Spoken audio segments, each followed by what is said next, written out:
नमस्कार दोस्तों, आपका स्वागत है हमारे YouTube channel exam master history पर।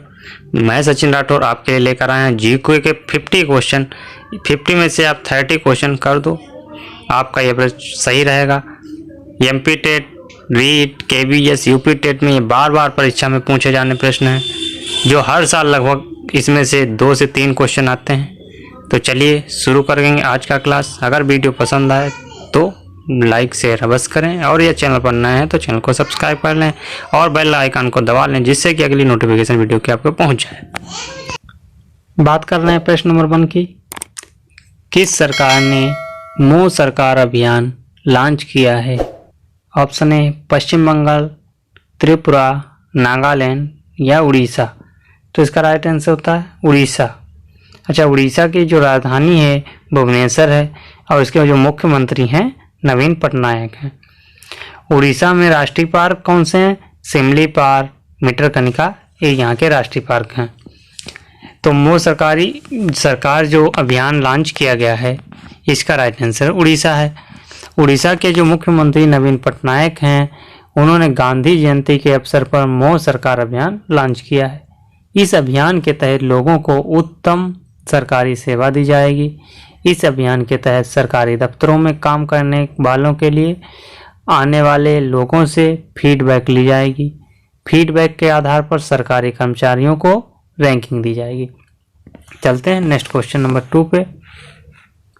प्रश्न नंबर 2 है, निम्नलिखित में बहुपक्षीय सम्मेलन में से कौन सा स्थायी कार्बनिक प्रदूषण से मानव स्वास्थ्य और पर्यावरण की रक्षा करने के लिए एक है? ऑप्शन है बून सम्मेलन, ऑप्शन बी स्टॉकहोम सम्मेलन, ऑप्शन सी स्टारडैम सम्मेलन, ऑप्शन डी बेसल सम्मेलन। तो इसका राइट आंसर क्या होगा? इसका राइट आंसर होता है स्टॉकहोम सम्मेलन, ऑप्शन नंबर बी। अच्छा, जानते हैं इसके बारे में। स्टॉकहोम सम्मेलन स्थायी कार्बनिक प्रदूषण से मानव स्वास्थ्य और पर्यावरण की रक्षा करने के लिए बनाया गया है। स्टॉकहोम सम्मेलन ये कब हुआ था? स्टॉकहोम सम्मेलन 1972 ईस्वी में हुआ था। ये 1972 में संयुक्त राष्ट्र संघ ने स्टॉकहोम, जो कि स्वीडन में है, दुनिया के सभी देशों का पहला पर्यावरण सम्मेलन आयोजित किया था। इसमें करीब 119 देशों को शामिल किया गया था, उन्होंने भाग लिया था। इसमें स्थायी जो है कार्बनिक प्रदूषण को मानव पर स्वास्थ्य पर प्रभाव न पड़े, पर्यावरण की रक्षा करने के लिए ये सम्मेलन किया गया था। चलते हैं नेक्स्ट क्वेश्चन पे। मैट्रिक्स रिकॉर्ड किसका रजिस्टर है? ऑप्शन ए खतरे में स्थित विदेशी प्रजातियां, ऑप्शन बी खतरे में स्थित वन्य प्रजातियां, ऑप्शन सी मानव जनित गतिविधियों को तहत खतरे में जलीय स्थान मानव जनित गतिविधियों के तहत खतरे में जलीय स्थान, या ऑप्शन डी इनमें से कोई नहीं। तो इसका राइट आंसर होता है ऑप्शन नंबर सी मानव जनित गतिविधियों के तहत खतरे में जलीय स्थान। ऑप्शन नंबर सी सही होता है। जो मानव जनित गतिविधियों के तहत खतरे में जलीय स्थान है, उसको किस में रखा जाता है? मैट्रिक्स रिकॉर्ड, ये एक रजिस्टर होता है, मॉन्ट्रिक्स रिकॉर्ड उसमें ये सारी चीजें लिखी जाती हैं, इसका रिकॉर्ड रखा जाता है। चलते हैं क्वेश्चन नंबर 4 पे। क्वेश्चन नंबर 4 है, इनमें से कौन सी बीमारी से कोयले की खान में काम करने वाले मजदूरों की उम्र कम हो जाती है और उस बीमारी को ब्लैक लंगस बीमारी कहा जाता है? ऑप्शन ए है क्लोम गोला रुग्णता, ऑप्शन बी है प्रगतिशील विशाल फाइब्रोसिस, ऑप्शन सी मेसोथेलियोमा, या डी इनमें से कोई नहीं। इसका राइट आंसर क्या हो जाएगा? इसका राइट आंसर होगा ऑप्शन नंबर ए। यस, इसका राइट आंसर होगा ऑप्शन नंबर ए क्लोम गोला गुणी रुग्णता। क्लोम मुख्यतः रूप से खदानों में काम करने वाले लोगों को होती है। इसका कोई स्थान अभी तक स्थायी इलाज नहीं मिला है। इसमें क्या होता है कि जो मजदूर काम करते हैं उनको सांस लेने में दिक्कत होती है।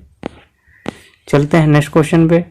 क्वेश्चन नंबर 5 है, वन्य जीव संरक्षण के क्षेत्र में अदम्य साहस दिखाने वालों को कौन सा पुरस्कार दिया जाता है?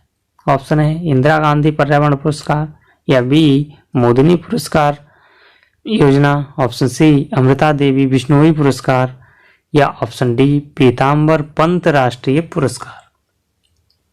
इसका राइट आंसर होगा ऑप्शन नंबर सी अमृता देवी बिश्नोई पुरस्कार।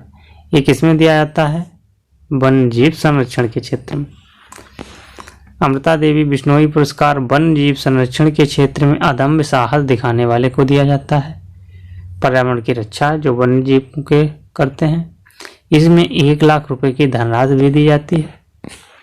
बात करेंगे नेक्स्ट क्वेश्चन, डांची ग्राम राष्ट्रीय उद्यान कहाँ है? Option A Jammu Kashmir, option B Himachal Pradesh, option C Uttarakhand, option D Punjab. इसका राइट आंसर होता है option number A Jammu Kashmir.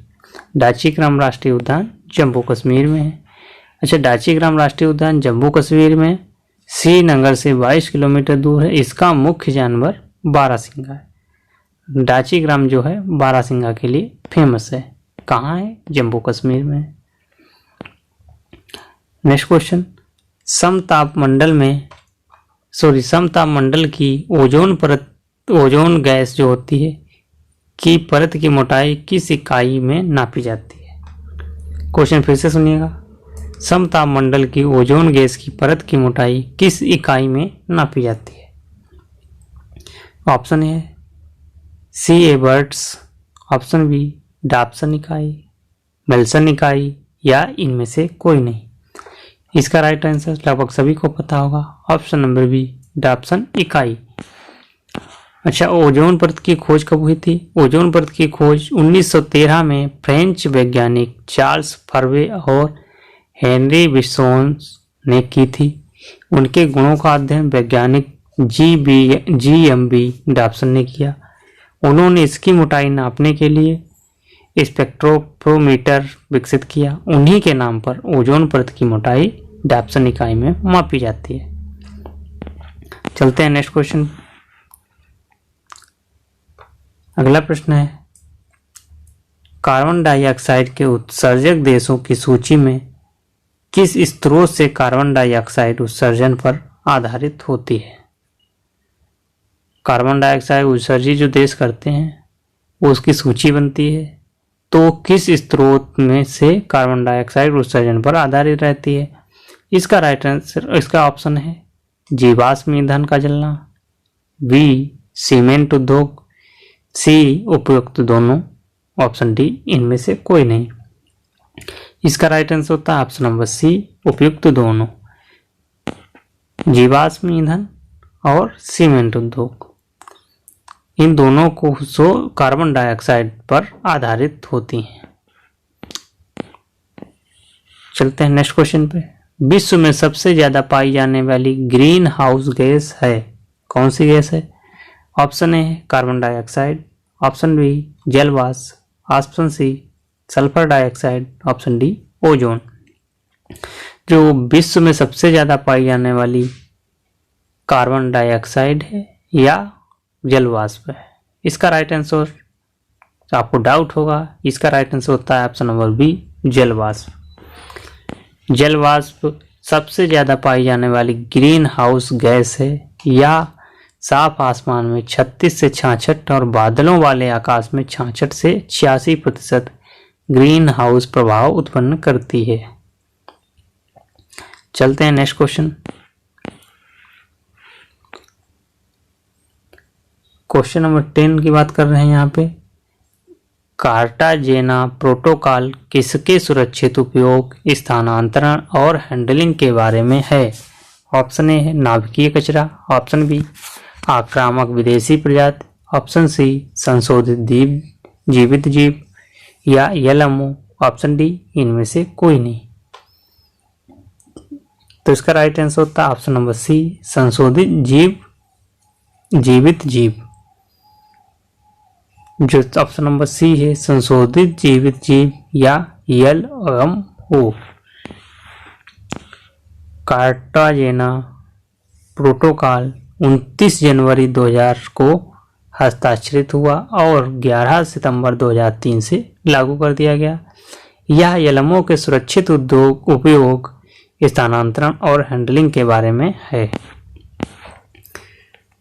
Next question, red data book किन खतरों में स्थित प्राणियों की लिस्ट है? इसमें कौन कौन शामिल होते हैं? ऑप्शन ए जानवर, ऑप्शन बी पेड़, ऑप्शन सी फंगी या ऑप्शन ए केवल एक, ऑप्शन बी ए और बी दोनों, ऑप्शन सी केवल दो, ऑप्शन डी ये तीनों। तो इसका राइट आंसर क्या होगा? इसका राइट आंसर होता है ऑप्शन नंबर डी, ये तीनों ही। रेड डाटा बुक उन प्रजाति की सूची है जो खतरे में होती हैं। हर रेड डाटा बुक में जानवर या वृक्ष अथवा फंगी की जो लिस्ट होती है उसमें शामिल होती है जो खतरे में होती हैं, जो संकटापन्न होती हैं, जो पृथ्वी से बिल्कुल लुप्त होने के कगार पे हैं, जैसे अभी तक गिद्ध वगैरह जो हैं रेड डाटा बुक में आ चुके हैं। चलते हैं नेक्स्ट क्वेश्चन। क्वेश्चन नंबर 12 है, जैव विविधता हॉटस्पॉट के रूप में घोषित होने के लक्षण क्या हैं? ऑप्शन ए, इस क्षेत्र में कम से कम 0.5% या विनाशकारी पौधों की प्रजाति 1500 प्रजातियों को स्थानिक प्रजातियों के रूप में होना चाहिए, या इस क्षेत्र को अपनी प्राथमिक वनस्पति का कम से कम 70% नष्ट करना चाहिए। इसका क्या होगा? ऑप्शन ए केवल एक, या बी या दोनों, या इनमें से कोई नहीं। तो इसका राइट आंसर होता ये दोनों ही जैव विविधता हॉटस्पॉट के लक्षण हैं। नेक्स्ट क्वेश्चन, क्वेश्चन नंबर 13, निम्नलिखित में से कौन सा प्रोटोकॉल उसके मुद्दे से सही संबंधित नहीं है? इसमें सही आपको मिलान करना है कि कौन सा इसमें से गलत है। 1987 का मॉन्ट्रियल प्रोटोकॉल ओजोन क्षयकारी पदार्थ के लिए था, या 1979 का बोन सम्मेलन प्रवासी प्रजातियों के संरक्षण के लिए था, या 1989 का बोसल सम्मेलन ट्रांस बाउंड्री आंदोलन, पारगमन, हैंडलिंग और रहने वाले संशोधित जीवों के उपयोग का विनियमन, या ऑप्शन नंबर डी 1988 का रॉटरडैम सम्मेलन कुछ खतरनाक रसायन और कीटनाशकों के अंतर्राष्ट्रीय व्यापार में सहमति। इसका राइट आंसर है ऑप्शन नंबर सी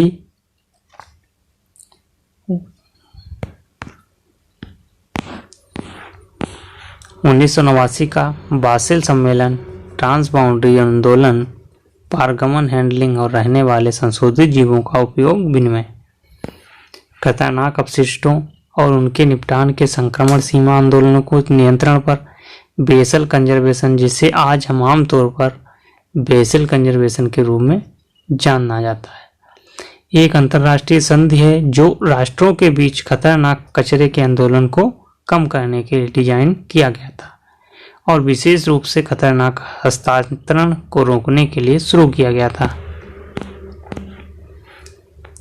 नेक्स्ट है क्वेश्चन, पश्चिमी घाट पारिस्थितिकी विशेषज्ञ पैनल WGEEP के अध्यक्ष कौन हैं? ऑप्शन ए है R.K. Pachauri, option B Vandana Shiva, option D C Madhav Gadgil, option D Pradeep Krishnan. इसका राइट आंसर होता है option number C Madhav Gadgil. पश्चिमी घाट पारिस्थितिकी विशेषज्ञ पैनल पश्चिमी घाटों के संरक्षण और देखभाल के लिए बनाई गई थी। इसे गाडगिल समिति भी कहते हैं। शेर की पूंछ वाला मकाक किस वन्य जीव रिजर्व में पाया जाता है? इंपॉर्टेंट क्वेश्चन है। ऑप्शन ए नीलगिरी, दिहांग दिबांग, नोकरेक, इनमें से कोई नहीं। तो इसका राइट आंसर होता है ऑप्शन नंबर ए नीलगिरी। शेर की पूंछ वाला मकाक पश्चिमी घाटों में पाया जाता है या नीलगिरी की पहाड़ियों में पाया जाता है या दुर्लभ प्रजाति है। अच्छा, नीलगिरी राष्ट्रीय पार्क कहाँ है? ये नीलगिरी जो है तमिलनाडु में स्थित है, पश्चिमी घाट। चलते हैं नेक्स्ट क्वेश्चन। भारतीय जलीय निकायों में एक परेशानी घास के रूप में प्रदूषण निकालने के लिए एक जलीय पौधे को अमेरिका से पेश किया गया है, इसका क्या नाम है? ऑप्शन ए है नागफनी, एगियोल्पस, जलकुंभी या पिस्टिया। तो इसका राइट आंसर होता है एलियोल्पस। जलकुंभी दक्षिण अमेरिका का एक पौधा है। यह बहुत अधिक संख्या में बीज उत्पन्न करता है तथा इसके बीजों में अंकुरण की क्षमता 30 वर्ष तक रहती है। यदि आप इसके बीजों को 30 वर्ष तक रखते हैं, उसके बाद भी अंकुरित करते हैं, तो भी ये अंकुरित हो जाते हैं। नेक्स्ट है, नाइट्रोजन चक्र में मिट्टी नाइट्रेटस को मुक्त नाइट्रोजन में किसके द्वारा बदल दिया जाता है? ऑप्शन ए है nitrifying bacteria, denitrifying bacteria, ammonifying bacteria या इनमें से कोई नहीं। तो इसका right answer option number B, denitrifying bacteria. Nitrogen चक्र में मिट्टी नाइट्रेटस को मुक्त नाइट्रोजन में डिनाइट्रीफाइंग बैक्टीरिया के रूप में बदल देता है। क्वेश्चन नंबर 18, सल्फर डाइऑक्साइड के प्रदूषक का जैविक सूचक क्या होता है? ऑप्शन नंबर ए काई, धुआं, ब्राओफाइटा, इनमें से कोई नहीं। तो इसका right answer option number A काई। सल्फर डाइऑक्साइड के प्रदूषक का जैविक सूचक काई होता है। प्रश्न नंबर 19, पानी के फर्न, अजोला और साइनोबैक्टीरियम अन्ना बोएना के बीच क्या संबंध है? सहजीवी का, पारस्परिक का, परजीविता का या आदेश सहयोग का? तो इसका राइट आंसर होता है सहजीवी। ऑप्शन नंबर ए सही होता है। फर्न और पानी के फर्न, अजोला और साइनोबैक्टीरिया अन्ना बेना का परस्पर एक दूसरे के सहजीवी होते हैं। निम्नलिखित में से कौन सा मूंगा चट्टान का क्षेत्र नहीं है? ऑप्शन ए है मन्नार की खाड़ी, ऑप्शन बी खंबात की खाड़ी, option C Lakshadweep, option D Andaman Nicobar द्वीप समूह। तो इसका राइट आंसर होता है खंबात की खाड़ी, ऑप्शन नंबर बी खंबात की खाड़ी। भारत में मूंगा चट्टान की 4 ही जगहें हैं। ऑप्शन ए है मन्नार की खाड़ी, लक्षद्वीप, अंडमान निकोबार द्वीप समूह और कच्छ की खाड़ी। एक खंबात की जो खाड़ी है ये इसका क्षेत्र मूंगा की चट्टान का क्षेत्र नहीं है। चलिए रखते हैं आज 20 क्वेश्चन। आगे के क्वेश्चन अगले वीडियो में देखेंगे।